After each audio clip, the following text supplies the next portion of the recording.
అనగనగా ఒక సుందరమైన రాజ్యం. పచ్చని పొలాలు, నిర్మలమైన నదులు, సుగంధ పుష్పవనాలతో నిండిన ఆ రాజ్యానికి రాజశేఖర మహారాజు అనే న్యాయవంతుడైన రాజు పాలించేవాడు. రాజశేఖరుడు తన ప్రజల పట్ల దయతో, న్యాయంగా పరిపాలిస్తూ అందరి మనసులలో స్థానం సంపాదించుకున్నాడు. రాజ్యం సుభిక్షంగా ఉండేది, ప్రజలందరూ సుఖసంతోషాలతో జీవించేవారు. రాజుగారికి సుమతి అనే అందమైన, మృదుభాషిణి అయిన రాణి ఉండేది. వారిద్దరూ ఎంతో ప్రేమగా కలిసిమెలిసి జీవించేవారు. కానీ వారికి సంతానం లేదు. సంవత్సరాలు గడిచినా పిల్లల కోసం వారు పడే తపన తీరలేదు. రాజు, రాణి తమ రాజ్యంలోని ప్రతి గుడిని సందర్శించారు, ప్రతి పుణ్యక్షేత్రాన్ని దర్శించారు, ఎన్నో యాగాలు, హోమాలు చేశారు. అయినా ఫలితం లేదు. ప్రతి పూర్ణిమ నాడు సుమతి రాణి ఆకాశంలోని నక్షత్రాలను చూస్తూ, ఓ భగవంతుడా, మాకు ఒక్క బిడ్డను ప్రసాదించు. ఎలాంటి బిడ్డనైనా సరే మేము ప్రేమతో పెంచుకుంటాము అని ప్రార్థించేది. ఒకరోజు రాజశేఖరుడు అడవిలో వేటకు వెళ్ళాడు. తనతో పాటు వచ్చిన సైనికులను దూరంగా ఉండమని చెప్పి ఒంటరిగా ఒక హరిణాన్ని వెంబడించి అడవి లోతుల్లోకి వెళ్ళాడు. అలసిపోయిన అతను ఒక సెలయేటి వద్ద నీరు తాగుతుండగా ఒక అద్భుతమైన కాంతితో నిండిన సన్యాసిని చూశాడు. తెల్లని జటాజూటం, పొడవైన గడ్డంతో, కాషాయ వస్త్రాలతో ఉన్న ఆ సన్యాసి కాలికి పాదరక్షలు లేకుండా చేతిలో కమండలం పట్టుకుని ఉన్నాడు. మహారాజా, మీ మనసులో ఏముందో నాకు తెలుసు అన్నాడు సన్యాసి మందహాసంతో. రాజు ఆశ్చర్యపోయి సన్యాసికి నమస్కరించి, స్వామీ, నిజమేనా? అయితే నా బాధను తీర్చగలరా అని అడిగాడు. మీ రాణిగారికి సంతానం కలగాలని మీరు కోరుకుంటున్నారు కదా అన్నాడు సన్యాసి. అవును స్వామీ. ఏండ్లు గడుస్తున్నా మా కోరిక తీరడం లేదు. ఏ మార్గం చూపించినా నేను అడ్డు చెప్పను అన్నాడు రాజు. సన్యాసి తన జోలెలోంచి ఒక బంగారు పళ్ళాన్ని తీసి అందులో 3 రకాల పండ్లను ఉంచాడు. మహారాజా, ఈ 3 పండ్లను మీ రాణిగారికి తినిపించండి.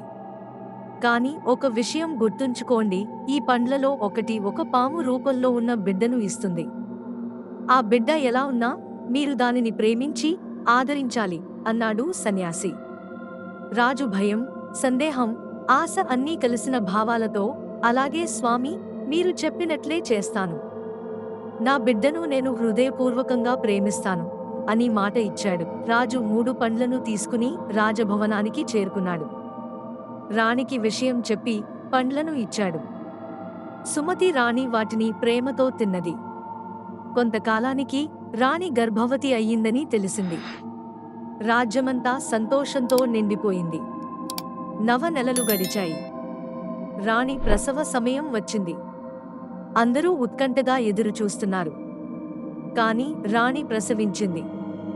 ఒక చిన్న, రంగురంగుల మెరుస్తున్న పాముని. రాజభవనంలో ఉన్న అందరూ భయంతో వెనక్కి తగ్గారు. కొందరు మంత్రుల భార్యలు, అయ్యో, ఇదేంటి అపశకునం! ఇలాంటి విచిత్రమైన జన్మ ఇదివరకెన్నడూ చూడలేదు అని గుసగుసలాడారు. కాని రాజశేఖరుడు సన్యాసికి ఇచ్చిన మాట గుర్తుకొచ్చి ధైర్యంగా ముందుకు వచ్చి ఆ పాముని ప్రేమగా చేతిలోకి తీసుకున్నాడు. ఇది నా బిడ్డ, నా వారసుడు. ఇతని రూపం ఎలా ఉన్నా ఇతని హృదయం మంచిదే. ఈ రోజు నుంచి ఇతన్ని నాగరాజు అని పిలుస్తాము అన్నాడు. రాణి కూడా తన బిడ్డని చూసి మొదట భయపడినా క్రమంగా ఆ పాముని ప్రేమగా అంగీకరించింది. ఆ చిన్న పాము చాలా తెలివైనది, విశేషమైనది. అది వారి భాష అర్థం చేసుకోగలిగేది, కొంతకాలానికి మాట్లాడటం కూడా నేర్చుకుంది. నాగరాజు పెద్దవాడవుతున్న కొద్దీ ఎన్నో విద్యలు నేర్చుకున్నాడు. అతను గ్రంథాలయంలో ఉన్న పుస్తకాలన్నీ చదివేవాడు. వేదాలు, పురాణాలు, విజ్ఞాన శాస్త్రాలు అన్నీ అభ్యసించాడు. ప్రజలు క్రమంగా అతనిపై గౌరవం, ప్రేమ పెంచుకున్నారు. నాగరాజు ప్రజల సమస్యలను తెలుసుకునేవాడు, వారికి సలహాలు ఇచ్చేవాడు. అతని తెలివితేటలకు, మంచి మనసుకు అందరూ ముగ్ధులయ్యారు. రాజరాణులు తమ కుమారుడితో ప్రేమగా ఉండేవారు. కొన్ని సంవత్సరాల తరువాత నాగరాజు యౌవనం చేరుకున్నాడు.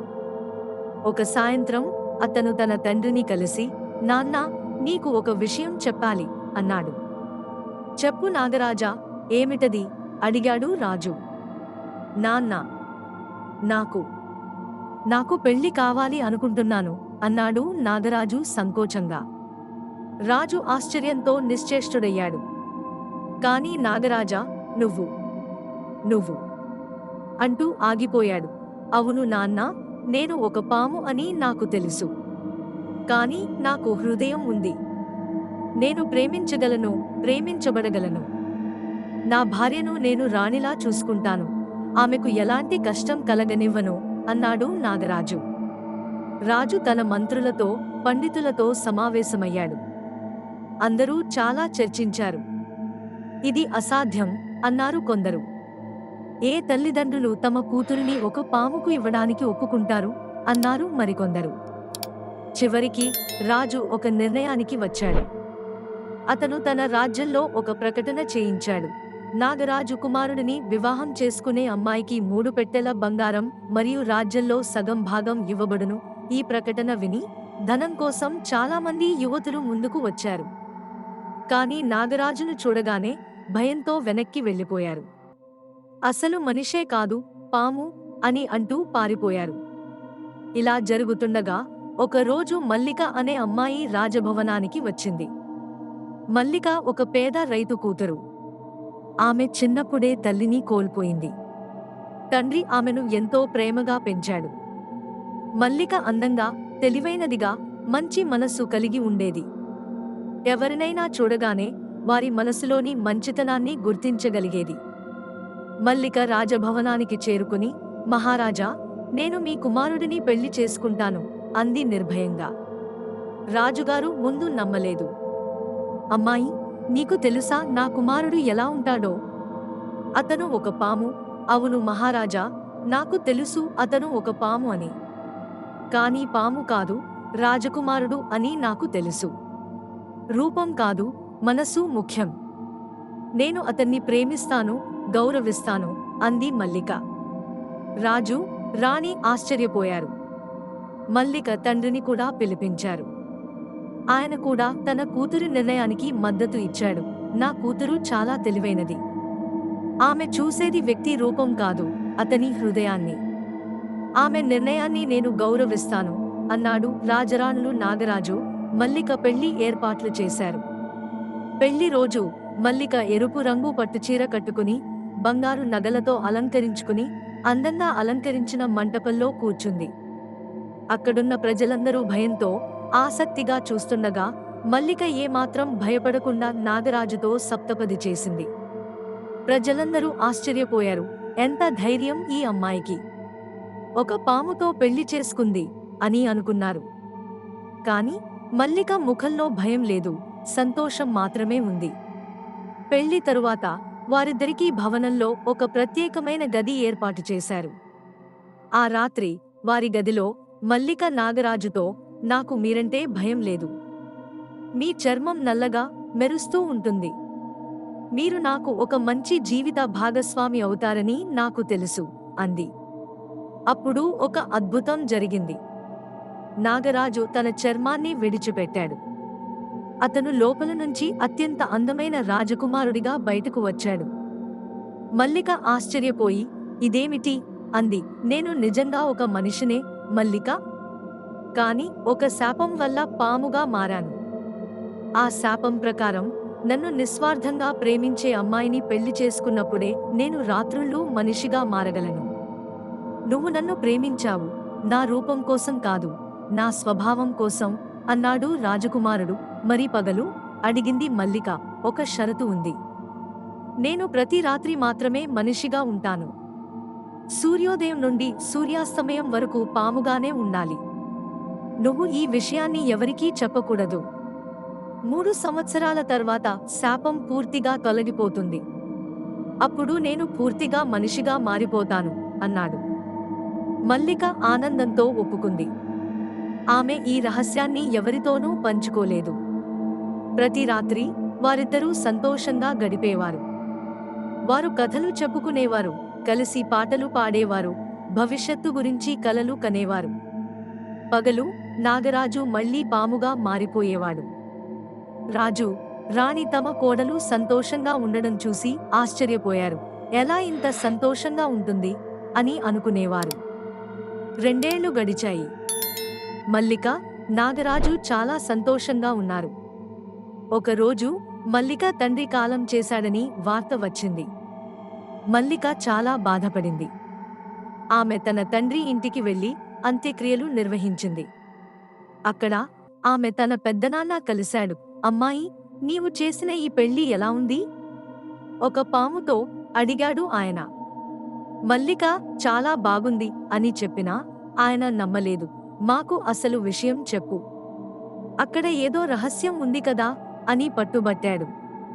చివరికి మల్లిక తన పెద్దనాన్నకు నమ్మకంతో విషయం చెప్పింది. అతను రాత్రిపూట మనిషిగా మారతాడు. అతను చాలా అందంగా, మంచివాడిగా ఉంటాడు.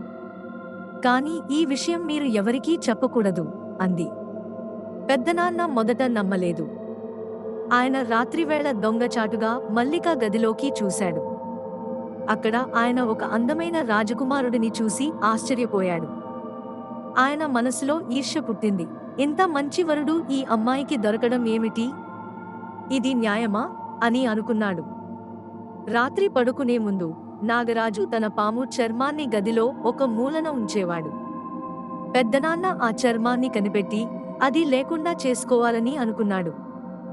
మరునాడు ఉదయం నాగరాజు, మల్లిక నిద్రలో ఉండగా ఆయన రహస్యంగా గదిలోకి ప్రవేశించి పాము చర్మాన్ని దొంగిలించి దానిని నిప్పులో కాల్చివేశాడు.